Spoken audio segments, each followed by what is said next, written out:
Good morning student. अभी हम 12th physics start कर रहे हैं और इसमें आज की जो टॉपिक है वो है कैपेसिटर।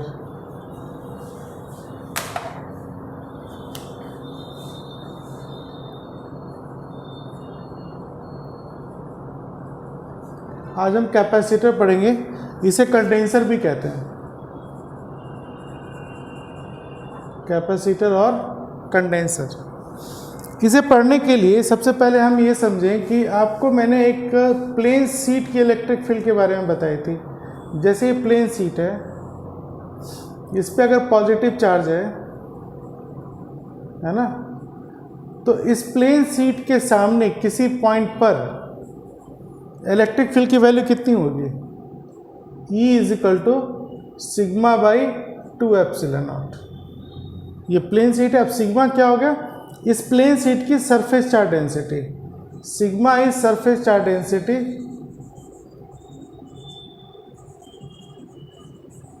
सरफेस चार्ज डेंसिटी, और इस सिग्मा की वैल्यू होती है चार्ज अपॉन एरिया। अब हो सकता है यहाँ पे जो टोटल चार्ज है इस प्लेट पे वो Q होगा और A इसका हो गया एरिया ऑफ प्लेट, है ना। तो Q इस प्लेट की total charge, sigma is surface charge density and A is area of plate. तो एक पॉजिटिव चार्ज के सामने इलेक्ट्रिक फील्ड की वैल्यू होगी सिग्मा बाई 2 एप्सिलॉन नॉट, और ये हमेशा नॉर्मली आउटवर्ड होगा। मतलब जैसे प्लेन शीट रखी हुई है, इसके ठीक बाहर इलेक्ट्रिक फील्ड की डायरेक्शन होगी। ये इलेक्ट्रिक फील्ड प्लेट के डिस्टेंस पे डिपेंड नहीं करती कि यहाँ से कितनी दूर पे क्या होगा, है ना। काफ़ी दूर चले जाए तब भी इतनी रहेगी, काफ़ी नज़दीक आ जाए तब भी इतना रहेगा। अब इवन हम इसके सरफेस पे चले जाएं तब भी यही इलेक्ट्रिक फील्ड होगा। और अगर प्लेट इनफाइनाइट है तब भी इलेक्ट्रिक फील्ड इतनी ही होगी सिग्मा बाई 2 एप्सिलॉन नॉट। तो मतलब इस प्लेन शीट की इलेक्ट्रिक फील्ड इस तरह से बाहर जाएगी। उसी तरह अगर मैं एक नेगेटिव चार्ज प्लेट ले लूं, जैसे मान लीजिए ये नेगेटिव चार्ज प्लेट है, तो इसके सामने किसी पॉइंट पे इलेक्ट्रिक फील्ड की डायरेक्शन इस तरफ हो जाएगी और यहाँ पर वैल्यू फिर क्या आएगा आपका? Sigma by 2 epsilon not. एक प्लेट की वजह से यही वैल्यू होती है प्लेट के सामने। अब ये डिस्टेंस पे डिपेंड नहीं करेगा, चाहे आप इनफाइनाइट डिस्टेंस चले जाए या पास आ जाए या इसके सरफेस पे चले जाए। Sigma is surface charge density. इतनी बात समझ में आ रही है? तो इसका हम यूज़ करेंगे कैपेसिटर पढ़ने समय। कैपेसिटर या कंडेंसर है क्या? अगर मैं दो प्लेट, एक पॉजिटिव चार्ज और एक नेगेटिव चार्ज को बिल्कुल पास पास लाकर रखूं,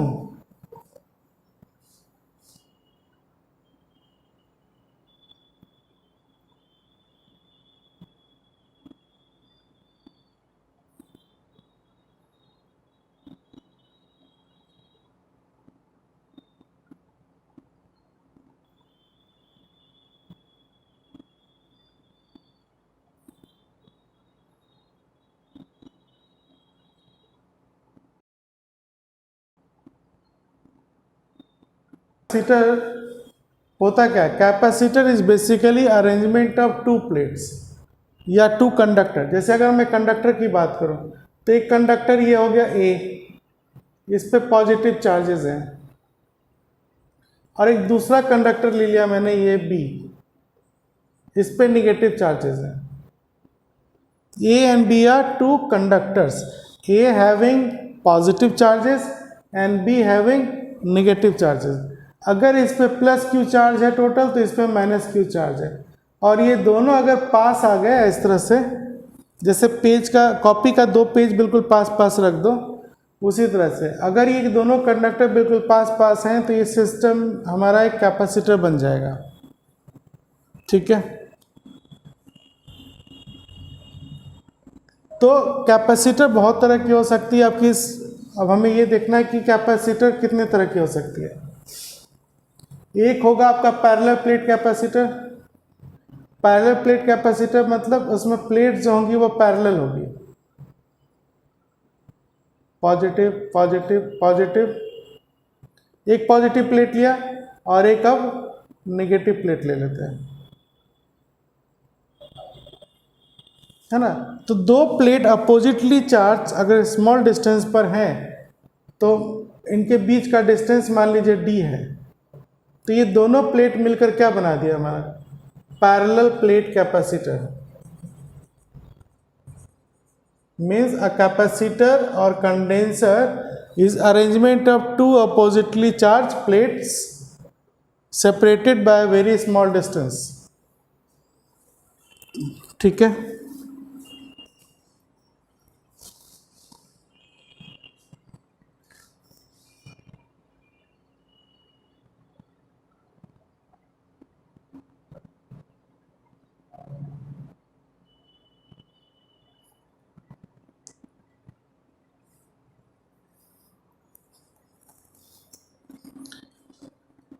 ठीक है। तो जब parallel plate capacitor oppositely charge separate होंगे स्मॉल डिस्टेंस पे तो ये पैरेलल प्लेट कैपेसिटर हो जाएगा। उसी तरह से अगर मैं इस सिलेंड्रिकल कैपेसिटर लूँ, मान लो एक सिलेंडर लिया ये वाला, ये सिलेंडर आपका पॉजिटिवली चार्ज है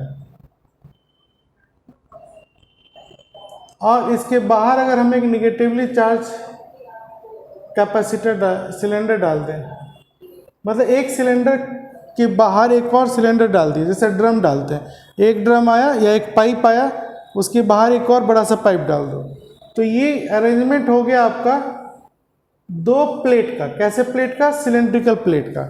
तो इसको हम लोग बोलेंगे सिलेंड्रिकल कैपेसिटर। ये हो गया आपका सिलेंड्रिकल कैपेसिटर। उसी तरह से अगर मैं स्फेयर बना दूं, स्फेरिकल कैपेसिटर, वो क्या होगा, एक स्फेयर है, मान लीजिए इनर आपका पॉजिटिवली चार्ज है और इसके बाहर एक और स्फेरिकल कैपेसिटर डाल दे कंसेंट्रिक, मतलब एक ही सेंटर का बाहर वाला स्फेयर जो है वो नेगेटिवली चार्ज है और अंदर का आपका पॉजिटिवली चार्ज है। ये जरूरी नहीं, हो सकता है हम बाहर पॉजिटिव कर दें और अंदर नेगेटिव कर सकते हैं, ये भी हो सकता है। तो ये दोनों प्लेट जो स्फेरिकल प्लेट है स्मॉल डिस्टेंस पर अगर सेपरेटेड होंगे तो ये कहलाएगा आपका स्फेरिकल कैपेसिटर। जनरली यही तीन तरह के आपके सिलेबस में पढ़ने होते हैं, एक parallel plate capacitor, cylindrical capacitor and spherical capacitor.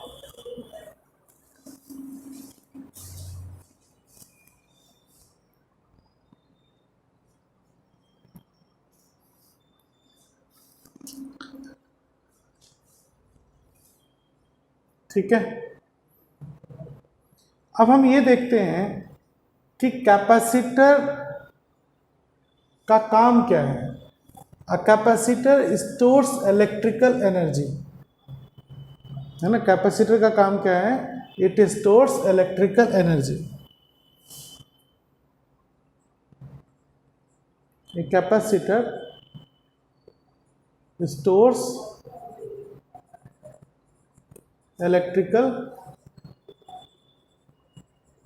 Energy. मैथमेट सिंबॉलिकली, मतलब सिंबल में कैपेसिटर को इस तरह से डिनोट की जाती है, ये कैपेसिटर हो गया, है ना। इसमें दो प्लेट हैं, एक पॉजिटिवली चार्ज प्लेट और एक नेगेटिवली चार्ज प्लेट। कैपेसिटर को इस तरह से भी डिनोट किया जाता है, ये कर्व बना दिया, ये प्लस और ये माइनस, समझ में आ रहा। तो जनरली यही दो तरीके से कैपेसिटर को रिप्रेजेंट की जाती है। फिर एक और रिप्रेजेंटेशन ये होता है कि कैपेसिटर में इस तरह से एरो लगा दी जाती है,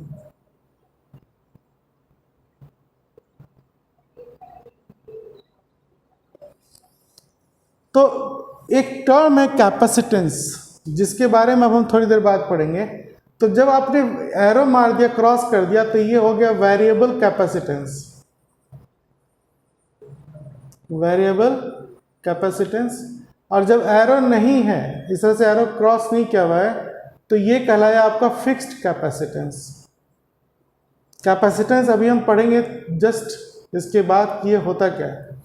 तो देखो, मैंने चैप्टर स्टार्ट किया कैपेसिटर। अगर ये मैं बताऊं कि कैपेसिटर होता क्या है, तो सबसे सिंपल डेफिनेशन क्या है? When two conductors are separated over a small distance and having equal and opposite charges, then they are called capacitor. मतलब दो कंडक्टर को भी पास पास रख देंगे तो वो कैपेसिटर बन जाएगा। या आप दो मेटेलिक प्लेट्स को जो अपोजिटली चार्ज हों, उसको आप स्मॉल डिस्टेंस पे सेपरेट करेंगे, तब भी वो कैपेसिटर होगा। ठीक है, अब आप ये देखिए, कैपेसिटर का यूज मैंने क्या बताया आपको? It stores electrical energy. ठीक है, अब सबसे पहले बात आती है प्लेट की। मुझे पता है एक पैरेलल प्लेट कैपेसिटर या एक पैरेलल प्लेट कैपेसिटर लिया, इसमें पॉजिटिव चार्ज हम दे रहे हैं, या दूसरे तरह से मैं समझाऊं आपको कि एक पॉजिटिव चार्ज प्लेट है। ठीक है, मतलब इसको हम चार्ज दे रहे हैं। तो बेसिक फंडा क्या है कि जैसे जैसे आप इसको चार्ज करेंगे, इसकी पोटेंशियल बढ़ती जाएगी। मतलब as charge increases potential increases. इस प्लेट पे जैसे जैसे हम चार्ज बढ़ाएंगे, इसकी पोटेंशियल बढ़ती जाएगी। ठीक है, तो हम चार्ज करते जा रहे, एक टाइम आएगा कि ये प्लेट अपना मैक्सिमम चार्ज ले लिया, अब इससे ज़्यादा ये चार्ज नहीं हो सकता। अब हम क्या करते हैं, एक अनचार्ज मेटल प्लेट यहाँ पे लेके आते हैं। ये अनचार्ज प्लेट है, तो मेटल प्लेट ही ना, इसमें इलेक्ट्रॉन होंगे, तो इस पॉजिटिव चार्ज की वजह से सारे इलेक्ट्रॉन इसके इस तरफ आ जाएंगे, है ना, और इसके पॉजिटिव इस तरफ आ सकते हैं। तो अगर मैं इक्विलिब्रियम स्टेट पे चले जाऊं, तो मुझे ये कैपेसिटर इस तरह से दिखेगा। इसमें दो प्लेट हो जाएंगे कैपेसिटर में, एक अंदर की तरफ पॉजिटिव चार्ज और इस तरफ नेगेटिव चार्ज, है ना। तो कैपेसिटर जनरली हमारा ये कहलाया, है ना, इस पॉजिटिव चार्ज और नेगेटिव चार्ज, ये दो प्लेट स्मॉल डिस्टेंस पर सेपरेटेड हैं। ठीक है, एक सबसे इंपॉर्टेंट चीज क्या है, अगर मैं कहता हूं कि charge on capacitor, charge on capacitor, अब कैपेसिटर में तो दो प्लेट है, तो चार्ज ऑन कैपेसिटर का मतलब क्या हो गया? Charge on capacitor means charge on positive plate of capacitor, charge on positive plate of capacitor. Capacitor में दो प्लेट होते हैं, एक पॉजिटिव चार्ज और एक निगेटिव चार्ज। जितना पॉजिटिव चार्ज होगा उतना ही आपका निगेटिव चार्ज होगा। ठीक है, लेकिन अगर आपसे ये पूछा जाए कि what is charge on capacitor, तो हमारा आंसर होगा charge on positive plate of capacitor. Positive plate पे जो चार्ज है वही आपका कैपेसिटर का चार्ज हो गया। ठीक, और मान लो यहां पर हमने ये मान लिया Q, मतलब इधर प्लस Q हो गया और इस तरफ माइनस Q हो गया। तो दो प्लेट हैं, एक पे प्लस Q चार्ज है और एक पे माइनस Q चार्ज है, ये d डिस्टेंस पे सेपरेटेड है। Distance between plates of capacitor,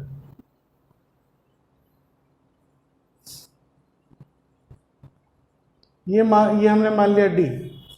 इस प्लेट की जो क्रॉस सेक्शनल एरिया होगी उसको हम A मान लेते हैं, area of cross section of plates, area of cross section of plates of capacitor.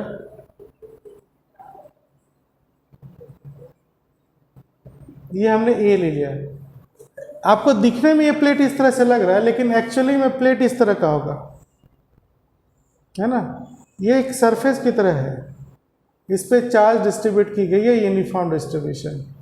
तो ये चार्ज जो है आपका पूरे एरिया पे डिस्ट्रीब्यूटेड, इसलिए एरिया का इम्पोर्टेंस है। तो ये सारे इम्पोर्टेंट टर्म्स हैं जो आपने अभी मैंने आपको बताया, ठीक है।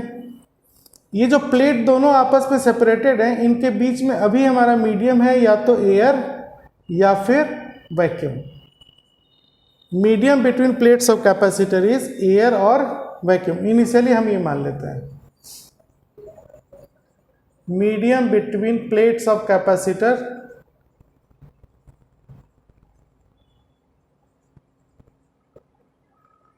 एयर और वैक्यूम, ठीक है। इसको नोट कर लीजिए। ये क्या किस चीज मतलब कौन सा टर्म किस लिए यूज किया गया वो मैंने आपको यहाँ पर बताया है। अब हम सबसे पहले ये समझेंगे कि कैपेसिटर, जैसा मैंने आपको बताया, it is an electrical device use to store electrical energy. ये इलेक्ट्रिकल एनर्जी ही स्टोर करेगा। तो इसकी कैपेसिटी होगी कि कितना स्टोर करेगा। तो हर कैपेसिटर की जो कैपेसिटी होगी इलेक्ट्रिकल एनर्जी स्टोर करने के लिए, उस कैपेसिटी को ही हम कहते हैं कैपेसिटेंस। उसको C से डिनोट किया जाता है।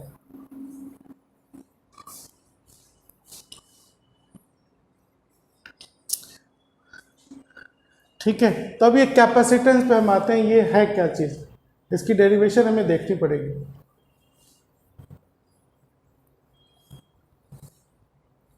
देखिए एक इंपॉर्टेंट चीज मैंने क्या बताया, जैसे ये प्लेट है, इसको आपने चार्ज किया हुआ, ये चार्ज है, प्लेट पे चार्ज स्टोर हो रहा है, ये चार्ज मान लीजिए Q है। और मैंने आपको इंपॉर्टेंट चीज क्या बताया कि as charge on plate increases, as charge on plate of capacitor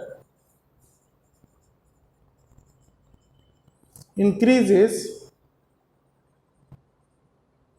its potential increases, its potential increases। ये एक्सपेरिमेंटल फैक्ट्स हैं जो ऑब्जर्व की जाती है लैब पे। तो अब मैं मैथमेटिकली क्या लिखूंगा, Q directly proportional to V। अभी आप जो पढ़ रहे हैं वो डेफिनेशन ऑफ कैपेसिटेंस है। तो किसी भी प्लेट के लिए charge is proportional to velocity, potential. Q directly proportional to potential, V is potential. अब ये प्रोपोर्शनलिटी हटा दें तो एक कांस्टेंट आ जाएगा C, right.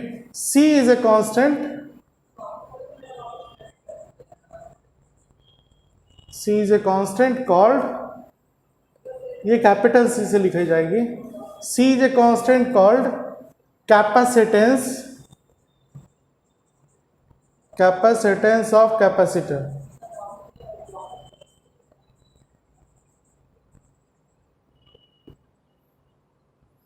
C is a constant called capacitance of capacitor। यहाँ से डेफिनेशन चल रही है आपकी कैपेसिटेंस की। कैपेसिटर का यूज़ आपको मैं फिर बता देता हूँ। Capacitor stores electrical energy. ये जो C है आपका, ये यहाँ पे प्रोपोर्शनलिटी कांस्टेंट है। मतलब जब आप लिख रहे थे ना Q प्रोपोर्शनल टू V, तो ये प्रोपोर्शनल है, Q प्रोपोर्शनल टू पोटेंशियल। इस प्रोपोर्शनलिटी को हटाने पे कांस्टेंट C आया। तो मतलब ये जो कांस्टेंट है वो Q और V पे डिपेंड नहीं करेगा। मतलब जो कैपेसिटेंस है, ये जो इस प्रोपोर्शनलिटी कांस्टेंट का मतलब क्या हो गया, C is independent of Q and V। मतलब ये Q और V पे डिपेंड नहीं कर रहा। और इसकी जो यहाँ से हम वैल्यू निकालेंगे C इज इक्वल टू, वो ये आ जाएगा Q बाई V। आपको यहाँ पे देखने में लगेगा कि C जो है Q बाई V है, लेकिन C चूंकि यहाँ प्रोपोर्शनलिटी कांस्टेंट है, इसलिए C Q और V पे डिपेंड नहीं कर रहा। बात समझ में आ रहा है। तो C is equal to Q by V। अब हम यहाँ पर, ये तो फॉर्मूला हो गया इसका। अब हम इसके यूनिट और डायमेंशन निकालेंगे। Capacitance means capacity of a capacitor, कितनी इसकी कैपेसिटी, कितना एनर्जी स्टोर कर लेगा। आप सुने होंगे घर में फैन वगैरह लगती है, तो फैन में एक कंडेंसर यूज़ होता है, वही कंडेंसर आपका कैपेसिटर है। तो हर कंडेंसर की एक कैपेसिटी होगी कि इतना ही इस फैन में लगेगा, ठीक है। तो ये वही कैपेसिटर आप पढ़ रहे हैं। अब देखिए इसका अगर मैं SI यूनिट की बात करूं तो क्या निकल के आएगा। चार्ज का यूनिट होता है कूलम और पोटेंशियल का होता है वोल्ट, तो ये आ जाएगा कूलम पर वोल्ट। इसको मैं ऐसे भी लिख सकता हूँ CV-1, ये आपका SI यूनिट हो गया, कूलम पर वोल्ट। जो पॉपुलर यूनिट है इसका वो है फैराड, FARAD, फैराड, और इसको कैपिटल F से डिनोट की जाती है, ठीक है। तो जनरली हम फैराड यूज करते हैं कैपेसिटर के SI यूनिट के लिए। जैसा मैंने बताया कि एक सॉलिड कंडक्टर भी आपका कैपेसिटर की तरह बिहेव कर सकता है, तो अर्थ में भी इतने सारे चार्जेस हैं, तो अर्थ है ना, अर्थ भी हमारा एक कैपेसिटर की तरह बिहेव कर सकता है। तो अगर मैं अर्थ का कैपेसिटेंस निकालूं, कैपेसिटेंस ऑफ अर्थ, तो अर्थ कितना बड़ा स्फेरिकल कंडक्टर है, और उसकी जो कैपेसिटेंस आ रही है, कैपेसिटेंस ऑफ अर्थ, ये निकल के आती है 911 माइक्रोफैराड। माइक्रो का मतलब होता है 10⁻⁻⁶, आपको पता होगा। तो अब आप खुद सोचिए कि इतने बड़े कंडक्टर, अर्थ का साइज कितना बड़ा है, उतना बड़ा कंडक्टर का कैपेसिटेंस जो निकल के आएगा वो 911 माइक्रोफैराड निकल के आएगा। मतलब ये 1 फैराड से तो बहुत छोटा यूनिट हो गया ना। मतलब जब हम कह रहे हैं कि कैपेसिटेंस के SI यूनिट फैराड है, इसका मतलब 1 फैराड बहुत बड़ी यूनिट हो गई। 1 farad is a very big unit of capacitance. मतलब ऐसा कंडक्टर जिसका कैपेसिटेंस 1 फैराड हो, अब आप इमेजिन कर सकते हो कि वो कितना बड़ा होगा। अर्थ बड़े जितने कैपेसिटर का 911 माइक्रोफैराड है, मतलब 911 इंटू 10⁻⁶ फैराड, ये एक से काफ़ी छोटा है। मतलब 1 फैराड का कैपेसिटर प्रैक्टिकली बनाना पॉसिबल नहीं है। भाई इतना बड़ा आइडिया हम कहाँ से लाएंगे। चलिए, तो हम कंक्लूड क्या कर सकते हैं, कैपेसिटेंस का फॉर्मूला हो गया Q/V, इसकी यूनिट हो गई कूलम पर वोल्ट, इसकी दूसरी यूनिट हो गई फैराड, ठीक है। ये माइकल फैराडे के ऑनर में ये नाम दिया गया unit farad. Farad is a very big unit. क्यों बड़ा यूनिट है ये मैंने आपको बता दिया। अब हम इसके डायमेंशन निकालते हैं।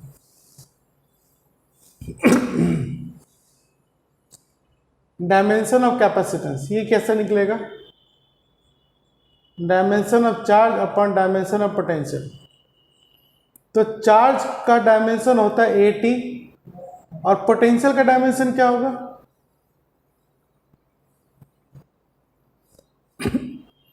Potential is defined as work upon charge, है ना। वर्क का डायमेंशन होता है mL/2T-2 एंड चार्ज का हो गया AT। तो ये वैल्यू मैं यहाँ पे अगर रख दूँ mL/2T-2 डिवाइड बाई AT, ये पोटेंशियल की डायमेंशन है। तो dimension of capacitance is found to be m-1 L-2, ठीक है, T⁴ A⁴ 2, ये डायमेंशन ऑफ कैपेसिटेंस निकला। तो कैपेसिटेंस आपको समझ में आ गया क्या है।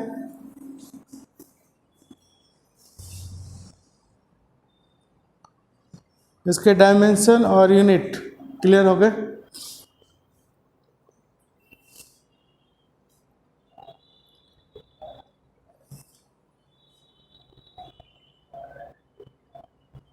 अब हम पढ़ते हैं capacitance of parallel plate capacitor.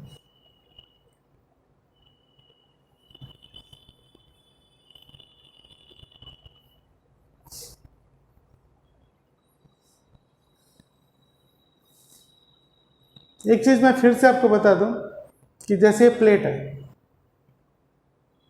इस पे पॉजिटिव चार्जेस हैं। तो इस प्लेट के सामने किसी पॉइंट P पर इलेक्ट्रिक फील्ड की वैल्यू क्या होगी? एक तो पॉजिटिव चार्ज है तो इलेक्ट्रिक फील्ड इस तरफ जाएगा, और ये इलेक्ट्रिक फील्ड की वैल्यू हो जाएगी sigma by 2 epsilon not. Epsilon not is permittivity of free space और एयर। आपने इलेक्ट्रिक फील्ड में इसको पढ़ रखा है।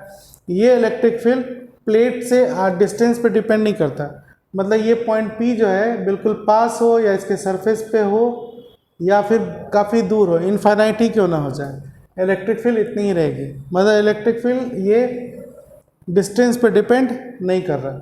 वहीं अगर निगेटिव प्लेट होगा तो इसके सामने P पॉइंट पे इलेक्ट्रिक फील्ड प्लेट की तरफ होगी और इसकी भी वैल्यू क्या हो जाएगी? Sigma by 2 epsilon not. ठीक है। अब अगर मैं पैरेलल प्लेट कैपेसिटर पढ़ने जा रहा हूं तो उसमें क्या है आपका पैरेलल प्लेट कैपेसिटर?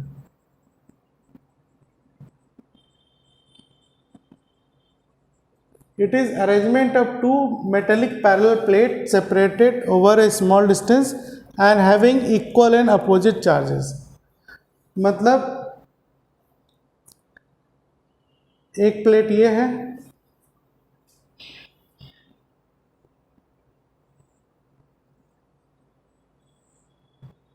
दूसरा प्लेट आपका ये है। यहां आपकी पॉजिटिव चार्ज है और इस तरफ क्या हो गया आपका? Negative charge. जितना इस पर पॉजिटिव चार्ज है उतना ही इधर नेगेटिव चार्ज है। प्लेट की एरिया मैंने ए मान लिया। Let area of plate is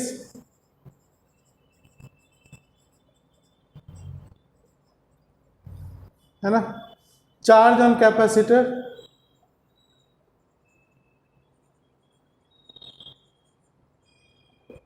Q.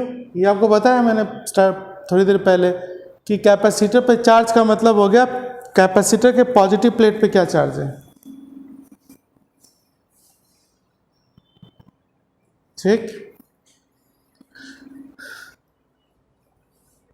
तो अगर कैपेसिटर पे चार्ज Q है और इसकी प्लेट एरिया A है और चार्ज की डिस्ट्रीब्यूशन कैसे होगी? सरफेस पे। हम ये भी लिख सकते हैं कि चार्ज इज यूनिफॉर्मली डिस्ट्रीब्यूटेड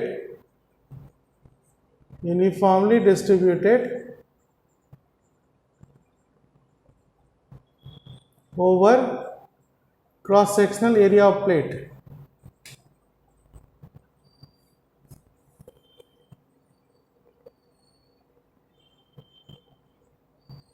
है ना।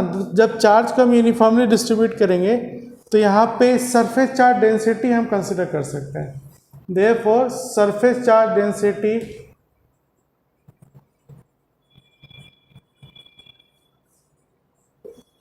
of plates of capacitor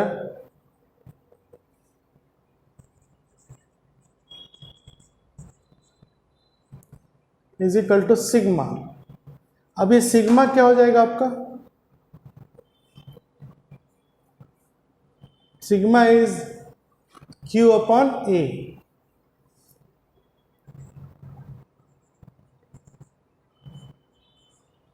ठीक है। अब हम डायग्राम बदल देते हैं। ये तो दिखाना था कि आपको इसके सरफेस पे चार्ज डिस्ट्रीब्यूट हुआ है। पैरेलल प्लेट कैपेसिटर को हम सिंपल पैरेलल लाइन से डिनोट कर सकते हैं। जैसे मैंने यहाँ पे एक पैरेलल ये दो प्लेट दिखा दिया है ना, ये पैरेलल प्लेट कैपेसिटर हो गया। इस पे इसके ये पॉजिटिव चार्ज हो गए और इसके इस फेस पे नेगेटिव चार्ज हो गया। ये इसकी प्लस Q चार्ज हो गई, इस पे माइनस Q चार्ज हो गया। प्लेट का सेपरेशन आपका D हो गया। ये हमने रिप्रेजेंट कर दिया। अभी यहाँ पे हम ये मान लेते हैं इसके बीच का मीडियम जो है वो एयर या वैक्यूम है। ठीक है।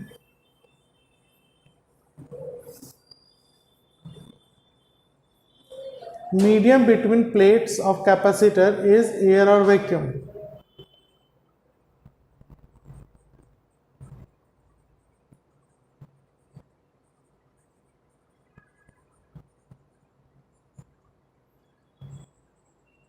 एयर और वैक्यूम। ठीक है। अब आप ये देखिए कि कैपेसिटेंस निकालना है पैरेलल प्लेट कैपेसिटर का। तो डेफिनेशन क्या होता है कैपेसिटेंस का? C is equal to Q by V. तो Q तो हमें पता है लेकिन हमें V पता नहीं है पोटेंशियल कितना होगा। तो पोटेंशियल हम इलेक्ट्रिक फील्ड से निकाल सकते हैं। इस प्लेट के बीच में इलेक्ट्रिक फील्ड कितना होगा वो समझने के लिए आप ऐसे समझिए कि जैसे ये पॉजिटिव प्लेट है, ठीक है, इस पे सरफेस चार्ज डेंसिटी क्या आपका सिग्मा, ये मैंने पॉइंट ले लिया P। तो इस चार्ज की इलेक्ट्रिक फील्ड इस पॉइंट से बाहर जाएगी। ये फर्स्ट प्लेट अगर है तो इसका हम नाम दे देते हैं 1, है ना, और E1 कितना हो गया आपका सिग्मा बाई 2 एप्सिलॉन नॉट एक प्लेट के लिए। अब इसके सामने एक और प्लेट आ गया, इस पे कौन सा चार्ज है नेगेटिव चार्ज। तो इस नेगेटिव चार्ज की इलेक्ट्रिक फील्ड अगर ये सेकंड प्लेट है तो नेगेटिव चार्ज की फील्ड चार्ज की तरफ होगी। तो इस पॉइंट पे हम इधर ही देखेंगे। तो E2 भी आपका क्या निकल के आएगा सिग्मा बाई 2 एप्सिलॉन नॉट। तो यही प्लेट को मैं यहाँ बड़ा करके दिखाया और प्लेट के बीच में इलेक्ट्रिक फील्ड इतनी होगी इस पॉइंट P पे। ये जो पॉइंट P है वो कहीं भी हो इलेक्ट्रिक फील्ड की वैल्यू चेंज नहीं होगी क्योंकि प्लेट की इलेक्ट्रिक फील्ड सेपरेशन पे डिपेंड नहीं करता, ठीक है, कहीं पे भी रहो। तो अब आप ये देखिए कि इस प्लेट के बीच में जो नेट इलेक्ट्रिक फील्ड होगा वो इस तरफ काम करेगा पॉजिटिव टू नेगेटिव, और ये दोनों इलेक्ट्रिक फील्ड आपस में बराबर हो जाएंगे, है ना। तो नेट इलेक्ट्रिक फील्ड क्या हो जाएगी आपकी E1 प्लस E2, बिकॉज दोनों सेमी डायरेक्शन में है। यहां में प्लस माइनस लिखने की जरूरत नहीं क्योंकि हमने डायरेक्शन कंसिडर कर दिया पॉजिटिव का बाहर और निगेटिव का निगेटिव की तरफ। तो net electric field between plates of capacitor is net electric field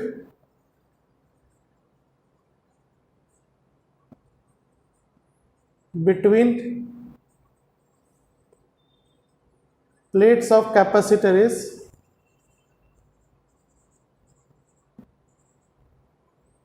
E is equal to E1 plus E2 लिख सकते हैं, दो प्लेट है और ये दोनों बराबर ही है, मतलब ये भी सिग्मा बाई 2 एप्सिलॉन नॉट और दूसरा भी सिग्मा बाई 2 एप्सिलॉन नॉट। तो नेट इलेक्ट्रिक फील्ड निकला कितना आपका sigma by epsilon not. Third equation है ना, ये आपने इलेक्ट्रिक फील्ड निकाल लिया।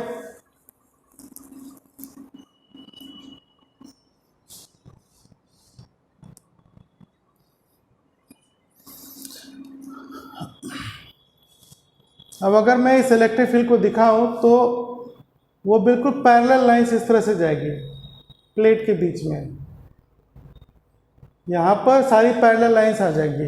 क्यों लाइंस पैरेलल क्यों होंगी? Parallel line indicates uniform electric field. Medium आपका अंदर में एयर या वैक्यूम है, तो पैरेलल लाइन आपको ये बताएगा कि इलेक्ट्रिक फील्ड सारी यूनिफॉर्म है।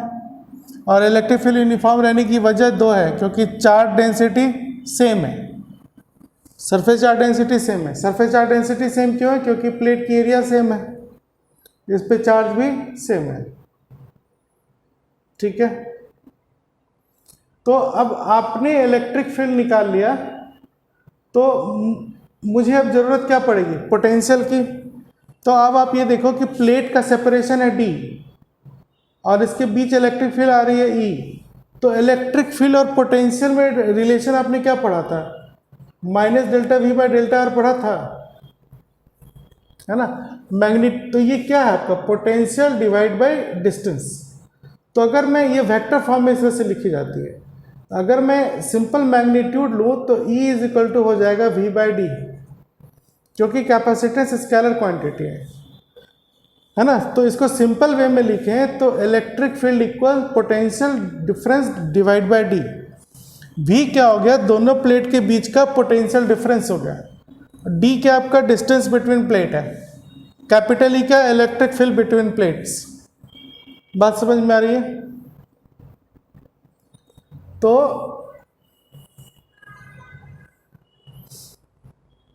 यहाँ से V इज इक्वल टू हो जाएगा E इंटू डी। अब इलेक्ट्रिक फील्ड की ये वाली वैल्यू डाल दीजिए, तो V इज इक्वल टू आ गया आपका sigma by epsilon naught into D. यहाँ पर आप एक चीज़ देखो कि एक प्लेट की फील्ड तो होती है सिग्मा बाई 2 एप्सिलॉन नॉट, लेकिन पूरे कैपेसिटर के स्पेस में कहीं भी इलेक्ट्रिक फील्ड कितना आएगा, सिग्मा बाई एप्सिलॉन नॉट। अब सिग्मा की वैल्यू डालते हैं Q अपॉन एरिया,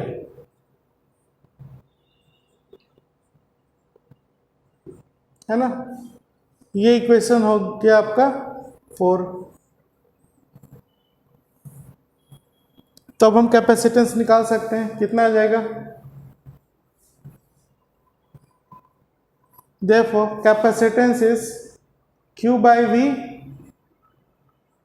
Q और V की वैल्यू डाल दो, Q D by epsilon not A। तो कैपेसिटेंस क्या निकल के आया आपका, epsilon not A by D। तो ये कैपेसिटेंस तब निकाली गई है जब प्लेट के बीच का मीडियम क्या है आपका, एप्सिलॉन नॉट। तो हम इसे C नॉट भी लिख सकते हैं। C not means capacitance when medium between plates is air और वैक्यूम। तो ये आपका निकल के आया epsilon not A by D. ठीक है, this expression gives us capacitance of parallel plate capacitor when medium between plates of capacitor is free space or air। ठीक है, और इसकी यूनिट क्या हो जाएगी, फैराड।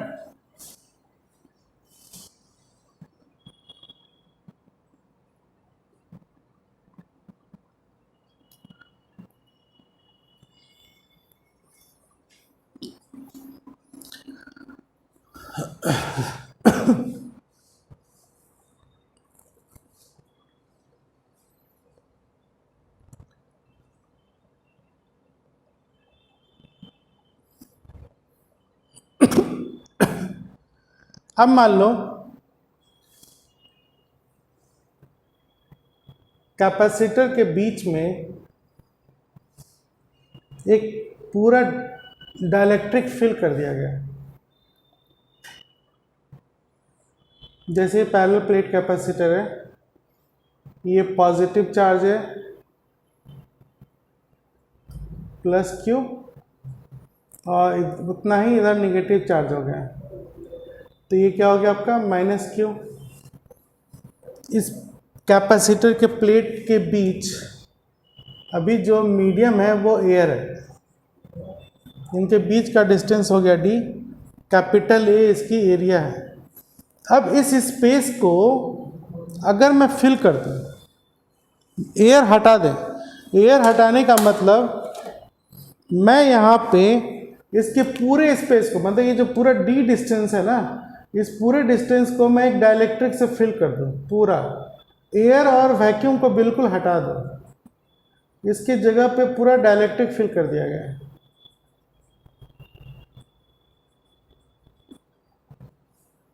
है ना। ये डाइलेक्ट्रिक से भर दिया मैंने। डाइलेक्ट्रिक होता क्या है,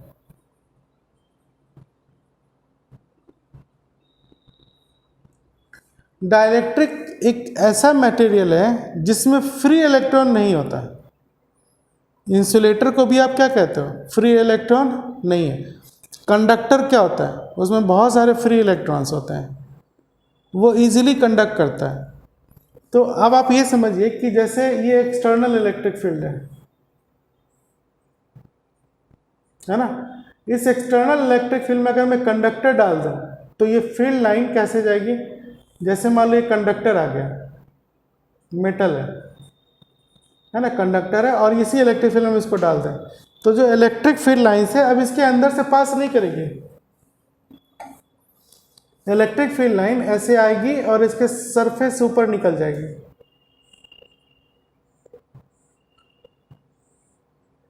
ये चीज पॉसिबल नहीं है। मतलब electric field line can not inter conductor when conductor is placed in external electric field, इतनी बात समझ में आई कि एक एक्सटर्नल इलेक्ट्रिक फील्ड है, उसमें अगर मैं कंडक्टर को रखूं तो इलेक्ट्रिक फील्ड लाइन उस कंडक्टर के अंदर से पास नहीं करेगी, उसके सरफेस से बाहर बाहर निकल जाएगी, जिससे होगा क्या, ये कंडक्टर या मेटल के अंदर इलेक्ट्रिक फील्ड जीरो रहेगा और इलेक्ट्रिक फील्ड बाहर ही आ जाएगी और इसके सारे इलेक्ट्रॉन जो हैं वो बाहर आ जाएंगे, बाहर रहते भी। लेकिन मेटल और कंडक्टर की जगह अगर मैं एक ऐसा मटेरियल रखूं जिसमें फ्री इलेक्ट्रॉन नहीं होते हैं, फ्री इलेक्ट्रॉन नहीं होने का मतलब हो गया या तो वो इंसुलेटर होगा या डाइलेक्ट्रिक होगा। दोनों में डिफरेंस क्या है? डाइलेक्ट्रिक को ही हम इंसुलेटर कह सकते हैं सिर्फ इस वजह से कि डाइलेक्ट्रिक में भी फ्री इलेक्ट्रॉन्स नहीं है, लेकिन हर इंसुलेटर आपका डाइलेक्ट्रिक नहीं होगा। उसकी वजह क्या है कि अगर एक्सटर्नल इलेक्ट्रिक फील्ड में मैं इंसुलेटर रख दूं, ये इंसुलेटर रख दिया, तो इलेक्ट्रिक फील्ड जो है इंसुलेटर से पास हो जाएगा, इलेक्ट्रिक फील्ड इंसुलेटर से पास हो जाएगा क्योंकि इसमें फ्री इलेक्ट्रॉन नहीं है। लेकिन इसी इंसुलेटर्स में कुछ मटेरियल्स ऐसे होंगे जैसे कि ये इलेक्ट्रिक फील्ड जा रही है और इसमें मैंने एक इंसुलेटर को रख दिया। अब होगा क्या, फ्री इलेक्ट्रॉन तो इसमें नहीं है, नो फ्री इलेक्ट्रॉन,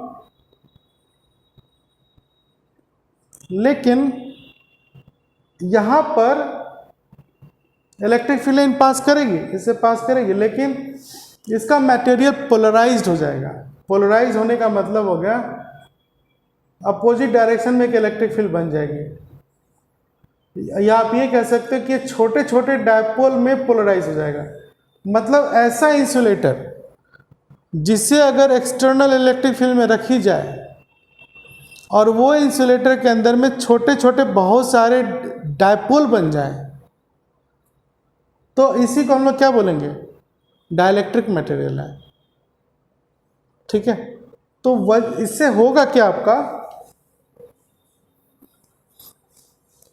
मतलब डाइलेक्ट्रिक तो आपको समझ में आएगा कि ऐसे मटेरियल जिसको हम एक्सटर्नल इलेक्ट्रिक फील्ड में रखेंगे तो वो पोलराइज्ड हो जाएगा और उसके अंदर बहुत सारे डायपोल मोमेंट बन जाएंगे, बहुत सारे डायपोल मोमेंट आ जाएंगे, या मतलब डायपोल आ जाएगा। तो कहने का मतलब ये होता है कि अगर ये डाइलेक्ट्रिक है, मान लीजिए, मान लो इसको मैं कह रहा हूं डाइलेक्ट्रिक, है ना, तो अगर इसमें पॉजिटिव निगेटिव इस तरह से डायपोल बन गए तो रिजल्ट क्या होगा, बहुत सारे डायपोल बनेंगे, तो इसकी अपनी इलेक्ट्रिक फील्ड बन जाएगी। एक्सटर्नल इलेक्ट्रिक फील्ड आपका बाहर है, यूं आ रहा है, ये एक्सटर्नल इलेक्ट्रिक फील्ड है जिसको हम कैपिटल ई लिख रहे हैं। ठीक है, और यहां पर इसकी अपनी इलेक्ट्रिक फील्ड अपोजिट डायरेक्शन में आ जाएगी जिसको हम कहेंगे इंड्यूस्ड इलेक्ट्रिक फील्ड। ये क्या कहलाएगा, इंड्यूस्ड इलेक्ट्रिक फील्ड। तो कहने का मतलब इस डाइलेक्ट्रिक से नेट इलेक्ट्रिक फील्ड कितनी हो जाएगी, घट जाएगी। नेट इलेक्ट्रिक फील्ड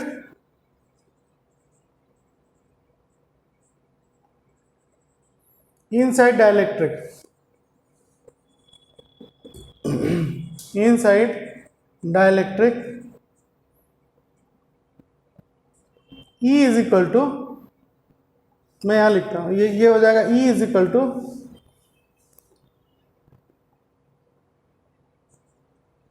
बाहर का मान लो है E naught, E naught minus E I, E naught minus E I, where E naught is external electric field. ठीक है, कहने का मतलब अब जैसे इस कैपेसिटर के बीच में मैंने इलेक्ट्रिक फील्ड रख दिया तो यहां पर इलेक्ट्रिक फील्ड क्या हो गया, वो घट गया, इलेक्ट्रिक फील्ड जो होगी वो घट गई। समझ में आ रहा, तो किस तरह घटेगा, रिड्यूस्ड इलेक्ट्रिक फील्ड हो गया E नॉट माइनस ई आई। इसको नोट करो, मिटाऊंगा मैं।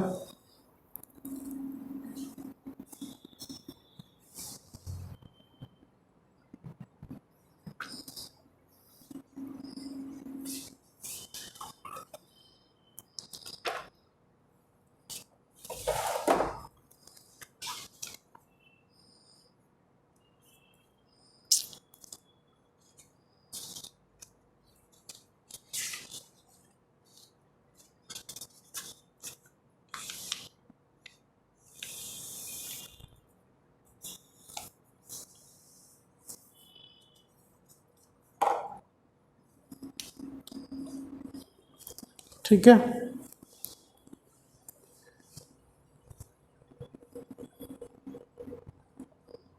तो अभी आपको क्या पता चला, electric field can not inter conductor, conductor से इलेक्ट्रिक फील्ड पास नहीं करेगा, वो उसके सरफेस से निकल जाएगा। और अगर डाइलेक्ट्रिक होगा तो इलेक्ट्रिक फील्ड पास करेगा डाइलेक्ट्रिक से, लेकिन उसकी वैल्यू घट जाएगी। तो किस तरह घटेगी, तो ये जो नेट इलेक्ट्रिक फील्ड है, या इसी को हम लोग कह सकते हैं reduced electric field, reduced electric field inside dielectric.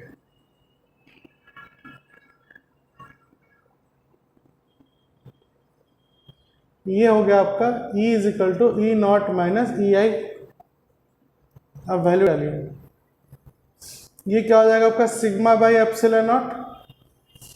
यहाँ पे दो प्लेट है ना, तो सिग्मा बाई एप्सिलॉन नॉट होगा, और इंड्यूस्ड का हो जाएगा sigma I by epsilon naught. Sigma I क्या हो गया, induced surface charge density. Sigma I is induced charge density. ये क्या है, डायपोल वाली फील्ड है, जो मैंने बताया था ना कि यहाँ पे छोटे छोटे डायपोल बन जाएंगे, ये प्लस हो जाएगा, ये माइनस हो जाएगा। तो यहाँ पर जो चार्ज डिस्ट्रीब्यूशन हुआ वो सिग्मा आई है, ठीक।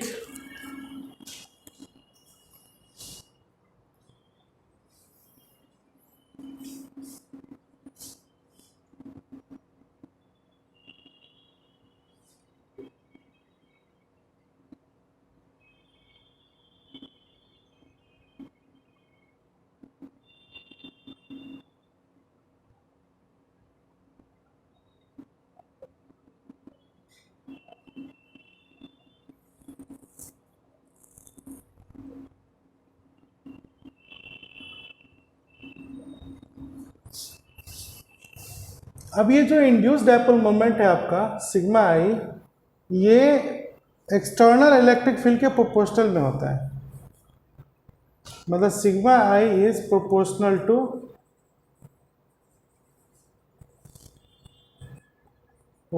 To external electric field E naught. जितना स्ट्रॉन्ग एक्सटर्नल इलेक्ट्रिक फील्ड होगा उतना ही स्ट्रॉन्ग पोलराइजेशन होगा, या डाइलेक्ट्रिक आपका मेटल की तरह बिहेव करने लगेगा, मतलब वो उसमें इलेक्ट्रिक फील्ड एग्जिस्ट करेगी, जबकि उसमें फ्री इलेक्ट्रॉन्स नहीं होते हैं। तो जो उसकी जो इंड्यूस्ड सरफेस चार्ज डेंसिटी होगी वो सिग्मा इलेक्ट्रिक फील्ड एक्सटर्नल के ही बराबर होगी। तो ये जो टर्म है आपका हमारा सिग्मा माइनस सिग्मा आई, ये लगभग आपका सिग्मा के ही बराबर हो जाएगा। यही एक्सपेरिमेंटल फैक्ट है, सिग्मा बाई के, सिग्मा बाई के बराबर होगा। के आपका क्या है, डाइलेक्ट्रिक कांस्टेंट।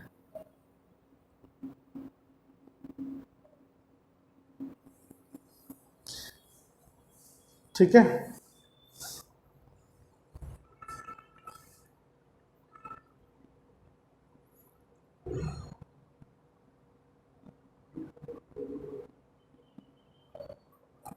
इसको और अच्छे से समझना है तो आप ये जा जाओ पीछे आ जाओ थोड़ा। आप लोग तो रिवीजन किए नहीं होगे, भूल गए होगे। जैसे electric field due to point charge, वो हमने क्या पढ़ा था कि E is equal to K Q by R square, ये पढ़ा है। ये के क्या है आपका, Coulomb constant, K is Coulomb constant.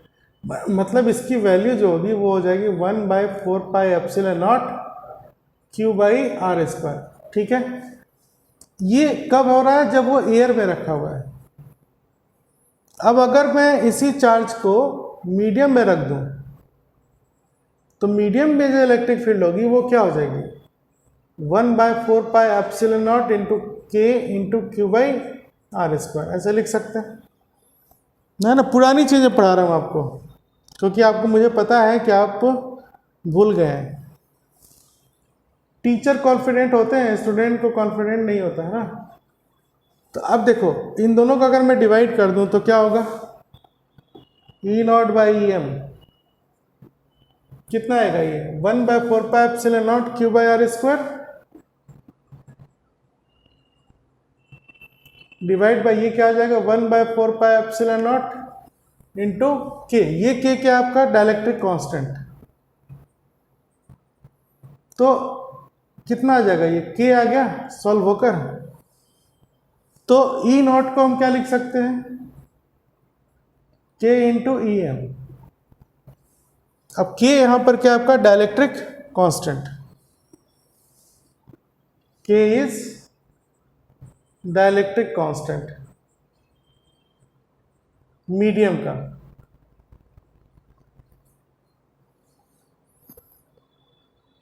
ठीक है,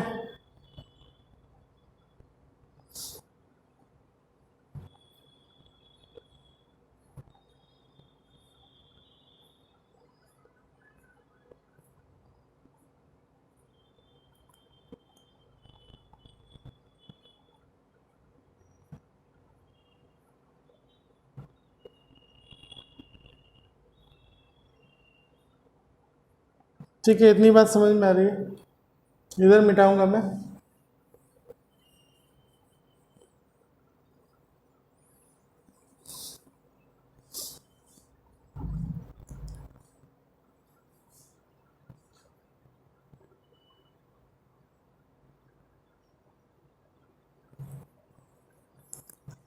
अब ये जो रिलेशन था हमारा,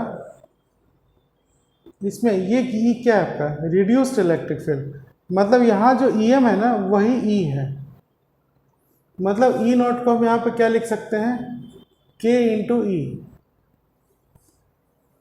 ठीक है, बात समझ में आ रहा है। तो इस ई को मैं क्या लिख सकता हूँ, ई नॉट बाई के,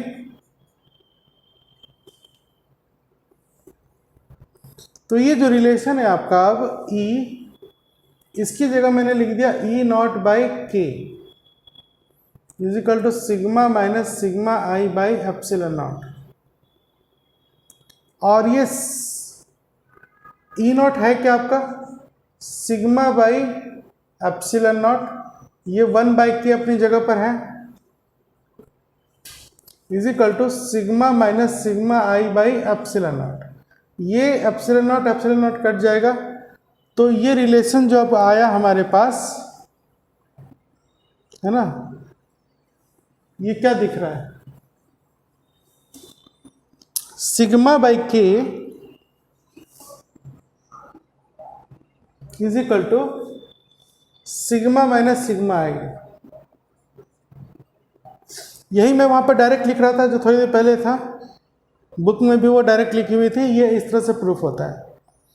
तो यहां से अगर आप रिलेशन देखो कि ये induced dipole moment, induced surface charge density होगा कितना, तो sigma I is equal to sigma minus sigma by K, मतलब sigma I is equal to हो गया sigma into 1 minus 1 by K. ये एक बहुत ही इंपॉर्टेंट रिलेशन है,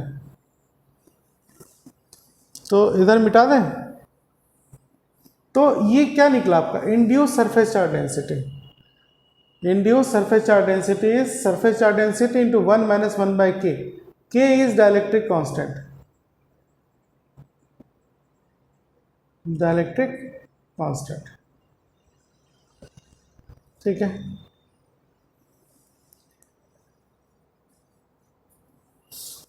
वापस ये चीज तो आपको समझ में आ गई। अब आप इस रिलेशन, इस कंडीशन में वापस आइए, जो स्टार्ट, ये तो मैंने था डिफरेंट पैरामीटर समझाया। हम पढ़ने क्या जा रहे हैं, capacitors when a dielectric is filled through out the capacitor, मतलब इस कैपेसिटर के हर जगह पे डाइलेक्ट्रिक फिल कर दी गई है। तो इसमें सारा जो इलेक्ट्रिक फील्ड अब होगा वो घट के क्या हो जाएगा, ई हो जाएगा। पहले कैपेसिटर डी डिस्टेंस पर ही था, है ना, डी डिस्टेंस पे अभी भी है। जब एयर होता है तो इलेक्ट्रिक फील्ड हम क्या लिखते हैं, plus plus plus plus minus minus minus. तो जब एयर है तो इलेक्ट्रिक फील्ड को हम क्या लिख रहे हैं, ई नॉट।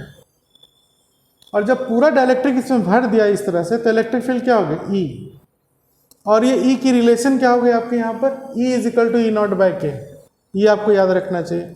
तो दो इंपॉर्टेंट फॉर्मूले हैं जो आपको हमेशा याद रखना चाहिए। एक इंड्यूस सरफेस चार्ज डेंसिटी हो जाएगा सिग्मा 1 माइनस 1 बाई के, दूसरा ये वाला reduced electric field is E naught by के, है ना।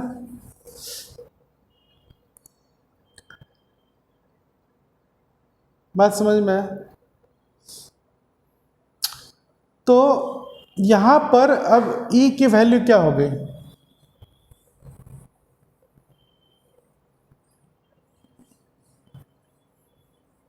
देखो ऐसे समझते हैं, ये कैपेसिटर है, ये पॉजिटिव प्लेट है और इधर नेगेटिव प्लेट है ना। जब एयर है तो आपने कैपेसिटेंस क्या लिखा, epsilon naught A by D, और ये कहाँ से आया था आपका, C is equal to Q by V किया, और फिर V को क्या लिखा था आपने, E इंटू डी, तो कौन सा था, E नॉट, ये एयर वाले इलेक्ट्रिक फील्ड थे, ठीक है। फिर आपने इलेक्ट्रिक फील्ड की वैल्यू डाल दी थी, ये वाली कितनी थी वो, sigma by epsilon naught into D, है ना, ये इलेक्ट्रिक फील्ड की वैल्यू थे। फिर क्या था, ये सिग्मा की जगह डाल दिया आपने चार्ज अपॉन एरिया, है ना, चार्ज अपॉन एरिया, ये एप्सिलॉन नॉट और ये डी, है ना। अब इसी को सॉल्व करते हैं तो ये क्या निकल जाता है, ये वाली वैल्यू आती है। इसी तरह से जब हम यहां पर निकालेंगे कैपेसिटेंस, है ना, तो क्या होगा आपका, फिर आपका डेफिनेशन वही है क्यू बाई पोटेंशियल। हाँ, इस पोटेंशियल को अब हम क्या लिखेंगे, E इंटू डी, क्यों E नॉट नहीं लिखेंगे, क्योंकि अब पूरा मीडियम में आपका डाइलेक्ट्रिक भरा हुआ है, ठीक है।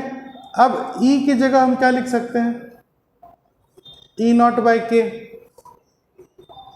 Q by E not by के, ऐसे लिख सकते हैं।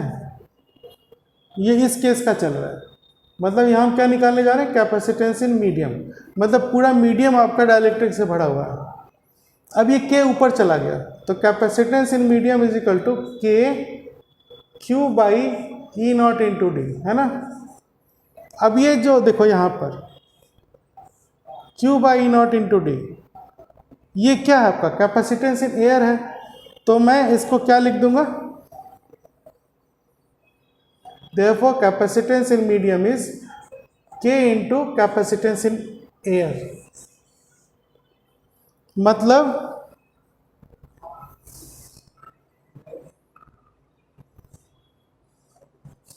ये dielectric constant is also defined as capacitance of capacitor in medium to capacitance of capacitor in air, है ना। यहां पर डाइलेक्ट्रिक कांस्टेंट कैसे डिफाइन हो रहा है, E नॉट बाई ई, यहां पे कैपेसिटेंस, मतलब डाइलेक्ट्रिक कांस्टेंट की डिफरेंट डिफरेंट डेफिनेशंस आ रही है, कंफ्यूज होने की जरूरत नहीं है।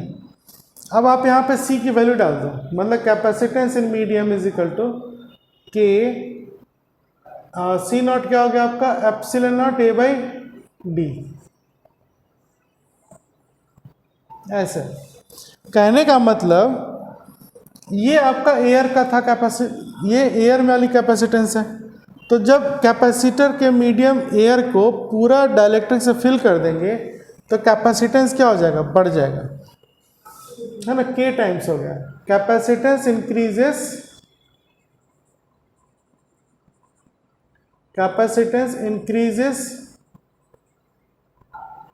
K times when air or vacuum is replaced with dielectric. Dielectric मैंने आपको बताया, डाइलेक्ट्रिक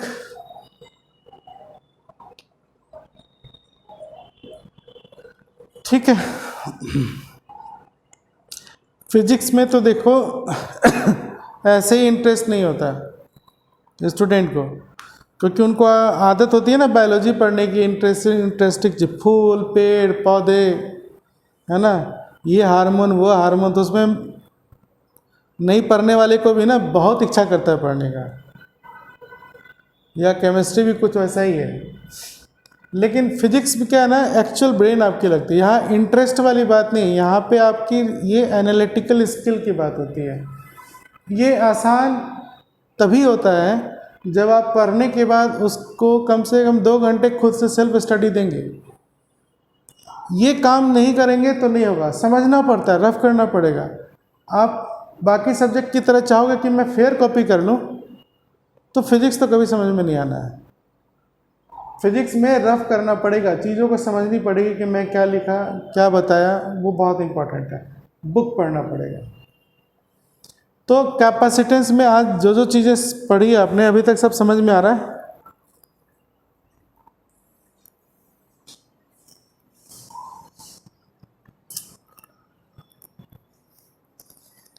ठीक है,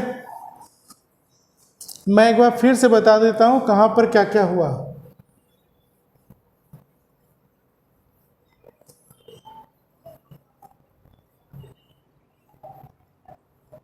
सबसे पहला जो इम्पोर्टेंट चीज़ है आपका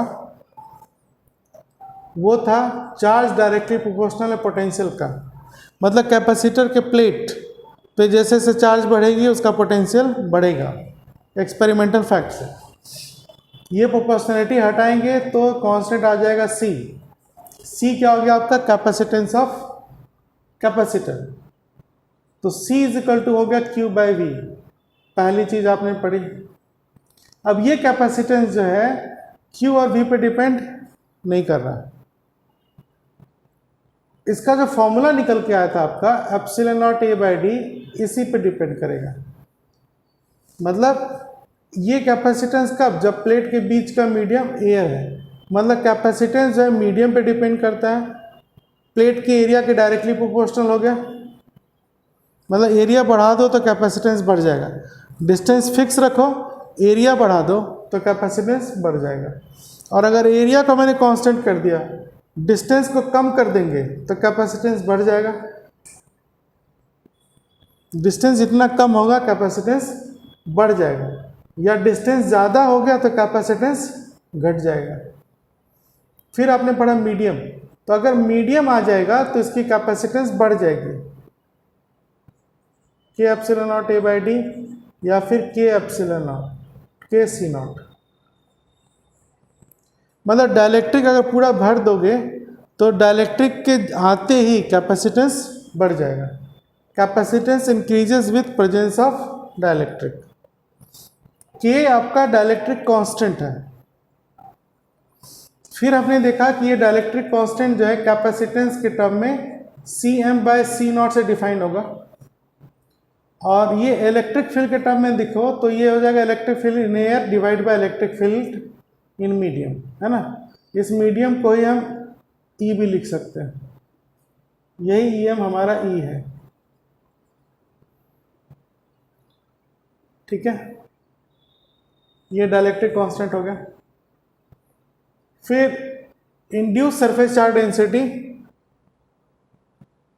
sigma I is equal to sigma 1 - 1/k होगा। ठीक है, आप इसको रिवीजन कीजिए। मैंने PDF तो ऑलरेडी शेयर कर रखा है NCERT का, तो वहाँ से पढ़ो। ठीक है, चलिए आज अब क्लास आपकी मंडे को होगी, तो आपकी जो ड्यूटी है कि पूरा रिवीजन कर लें, है ना। नेक्स्ट वीक में आपका इलेक्ट्रोस्टैट्स विथ न्यूमेरिकल कंप्लीट हो जाएगा, पूरा इलेक्ट्रोस्टैट्स। ठीक है, मैं फिर से बोल रहा हूँ, न्यूमेरिकल के साथ अगले वीक में आपका पूरा इलेक्ट्रोस्टैट्स कंप्लीट हो जाएगा। उसके बाद हम करंट इलेक्ट्रिसिटी स्टार्ट करेंगे। चलिए, थैंक यू। लेकिन आपको रिवीजन करना